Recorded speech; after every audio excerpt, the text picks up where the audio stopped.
Feel like that's when the game kind of changed. Similar to what he did in the Utah game, the pace picked up.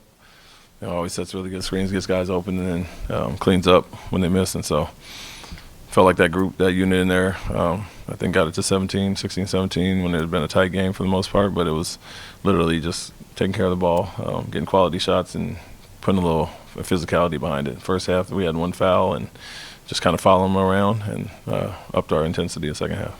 More of a big picture question, but Alperen Şengün scored his career 5,000th point tonight. How have you seen him evolve this season?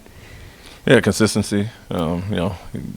Big nights pretty much every night, regardless of what's going on in the game. Could be foul trouble, missed shots, whatever. He sticks with it and kind of puts in performances like that. So when you look across the board in our season so far, in 19 games, it's been very consistent. Regarding Steven, when you look back to this summer, was keeping him on this roster kind of key to this team's identity, in your opinion? Was that something you personally really valued? Yeah, he was. We know the impact that he made since he got here, and the other part was that we knew he'd be more healthy and have more rhythm coming into this season. First off season in 3 years, he's been healthy and got to put in the work, and you could kind of see his legs underneath him from the start this year. Obviously, you saw it at the end of the last season, second half of last season, but it was a huge piece of what we do. Saw something that worked with him in big lineups and just the second chance opportunities that he gives us. Coach, I think this team is 27th in pace, but how important is the patience probing of Alperen and Kevin in terms of how you guys want to attack teams in the half court offensively? Yeah, I mean, we're not a huge running team as far as that, and transition and fast break points, but we do want to play with some, mix it up in the half court, sprint up to set screens, get some separation for our guys where they can't trap Kevin as much, and then it opens up the pocket, and you want Alperen and our bigs to make big, quick decisions there. So very important as far as that. Men does this thing, and we got some runners, but overall we want to execute really well in the half court. And kind of on that note, how much do you think Amen's energy and his downhill pressure kind of feeds into the identity you guys want to have?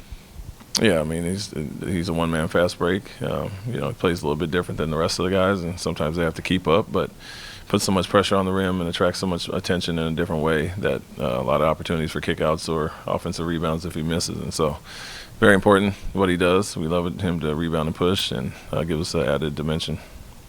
Coach, you all only attempted 16 three-pointers tonight, but you had 78 points in the paint. Was bully ball the message? Yeah, I mean, we were on the bench late in the game kind of laughing about that.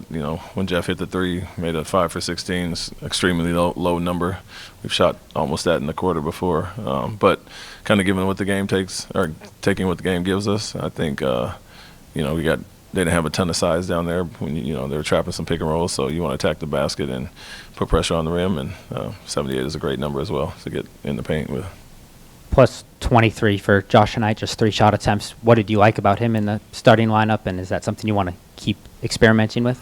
Yeah, I mean, they have, we go personnel game by game, and, when they have 2, 3 really good scorers in the lineup, we like to have him and Amen out there. And so, they had Levine, who, scores 2 points, and then Murray only scores 5, and DeRozan scores 12. So did a really good job on them, kind of conceded some other things to the others.